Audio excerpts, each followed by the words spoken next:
Welcome back to the channel. Today we're speedrunning 517 years of American history, from the moment the name America was literally invented all the way to 2025. Buckle up, because we're about to cover wars, revolutions, some questionable fashion choices, and that time everyone thought the world would end because of Y2K. Let's dive in. So here's how it started. In 1507, a German cartographer named Martin Waldseemüller was sitting around making maps, as one does, and decided to name the continents of the New World America, after Italian explorer Amerigo Vespucci. Not Christopher Columbus, who actually sailed here first. Imagine being Columbus, thinking you'd get continents named after you, only to have some other guy's name slapped on there. That's gotta sting.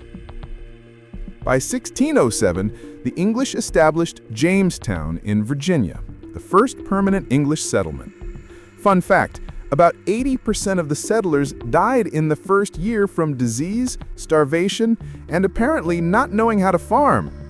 John Smith claimed he was saved by Pocahontas, which Disney later turned into a movie with historically questionable talking trees. In 1620, the Pilgrims landed at Plymouth Rock after accidentally overshooting Virginia by about 500 miles.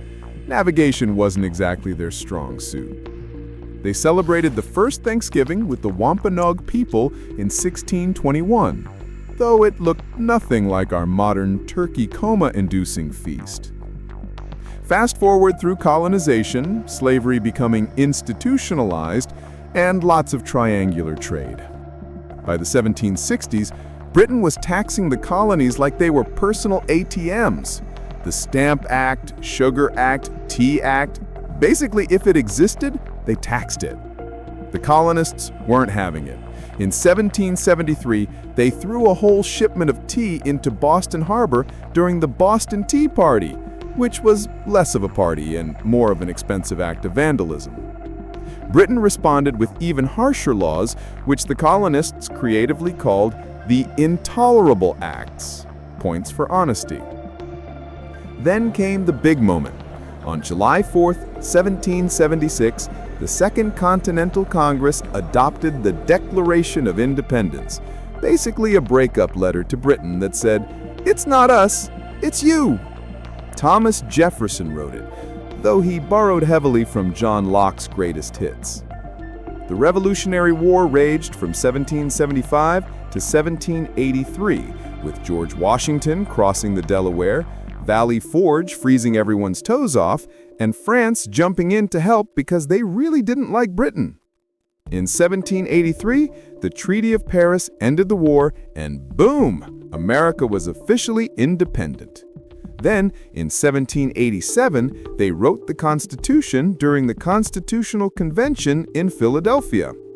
It's the same document we still use today, which is either impressive or terrifying, depending on how you look at it.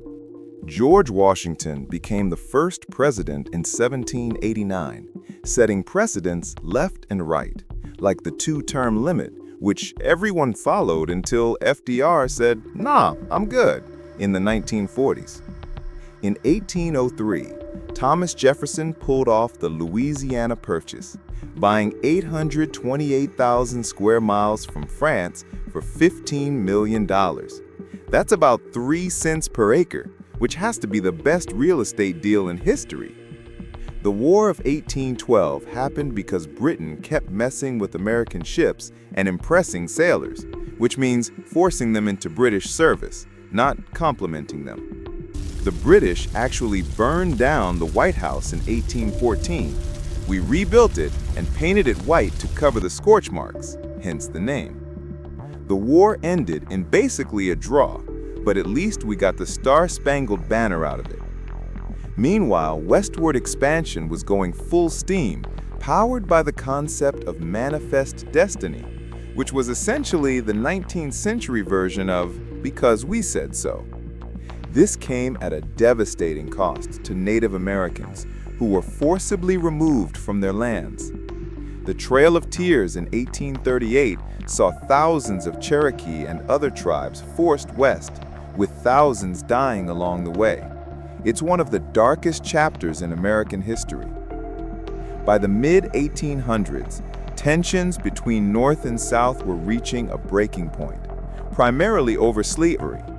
The Missouri Compromise of 1820, the Compromise of 1850, the Kansas-Nebraska Act, politicians kept trying to find middle ground on an issue that had no acceptable middle ground. In 1860, Abraham Lincoln was elected president, and Southern states started seceding faster than you can say states' rights, which was never really about states' rights, it was about slavery.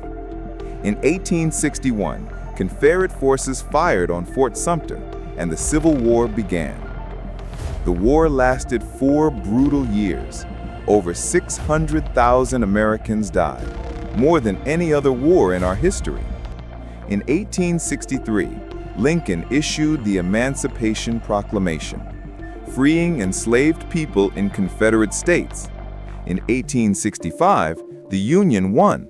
Lincoln was tragically assassinated by John Wilkes Booth, and the 13th Amendment officially abolished slavery. Reconstruction followed from 1865 to 1877, attempting to rebuild the South and integrate formerly enslaved people into society. The 14th and 15th Amendments granted citizenship and voting rights. But then came Jim Crow laws, segregation, and decades of systemic oppression that proved freedom on paper didn't mean freedom in practice. The late 1800s brought the Gilded Age, massive industrialization, robber barons like Rockefeller and Carnegie getting obscenely wealthy, and workers getting seriously shafted. Labor unions formed, strikes happened, and capitalism was doing capitalism things. America started flexing internationally too. In 1898, the Spanish-American War lasted about 3 months and resulted in the U.S. acquiring Puerto Rico, Guam, and the Philippines. Teddy Roosevelt charged up San Juan Hill and became a national hero, eventually becoming president and creating national parks while also carrying a big stick. In 1917, America entered World War I, joining the Allies. The war ended in 1918 with millions dead across Europe. President Wilson pushed for the League of Nations, which America ironically never joined because Congress said no. The 1920s roared with jazz, speakeasies during Prohibition, and women gaining the right to vote in 1920 with the 19th Amendment.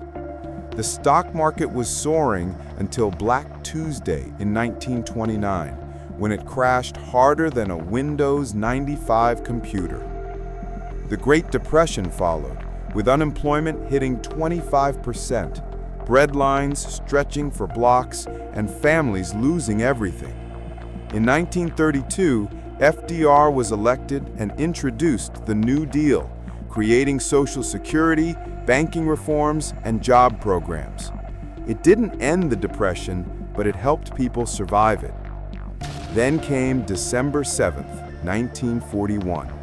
Japan attacked Pearl Harbor, killing over 2,400 Americans.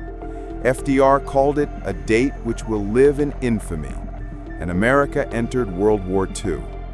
Americans fought on 2 fronts, Europe and the Pacific. In 1944, D-Day saw Allied forces storm Normandy. In 1945, FDR died, Truman became president, and in August, America dropped atomic bombs on Hiroshima and Nagasaki, killing over 200,000 people and ending the war. After World War II, the Cold War began with the Soviet Union. It was called cold because they never directly fought, just sponsored proxy wars, built enough nukes to destroy Earth multiple times, and had a space race. The 1950s brought McCarthyism, communist paranoia, and the Korean War. The 1960s exploded with the Civil Rights Movement, led by Dr. Martin Luther King Jr., Rosa Parks, and countless others fighting for equality. In 1963, JFK was assassinated in Dallas. In 1964, the Civil Rights Act was passed, followed by the Voting Rights Act in 1965. America also got deeply involved in the Vietnam War, a conflict that divided the nation. By 1973, U.S. troops withdrew in what was essentially a loss. Over 58,000 Americans died, and millions of Vietnamese civilians and soldiers were killed. In 1969, Neil Armstrong walked on the moon, winning the space race and giving America a much-needed victory lap. The 1970s saw Watergate, with President Nixon resigning in 1974 rather than face impeachment. The 1980s brought Reagan, the Cold War winding down, and the Berlin Wall falling in 1989. The Soviet Union collapsed in 1991, ending the Cold War. America was now the sole superpower, which came with both opportunities and responsibilities. The 1990s saw the internet boom, making everyone think they'd get rich off websites that did basically nothing. The economy soared. Y2K panic ensued. Spoiler, computers didn't destroy civilization. And in 2000, one of the closest elections in history saw George W. Bush defeat Al Gore after a Supreme Court decision. Then came September 11, 2001. Terrorists attacked the World Trade Center and Pentagon, killing nearly 3,000 people. America invaded Afghanistan in 2001 and Iraq in 2003, starting wars that would last decades. In 2008, the housing market collapsed, triggering a global financial crisis. That same year, Barack Obama was elected as America's first black president. In 2016, Donald Trump won a shocking upset over Hillary Clinton.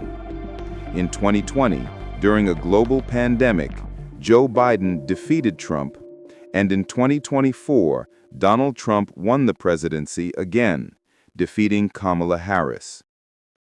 And there you have it, 517 years of American history, from a name on a map to a global superpower with Wi-Fi and same-day delivery.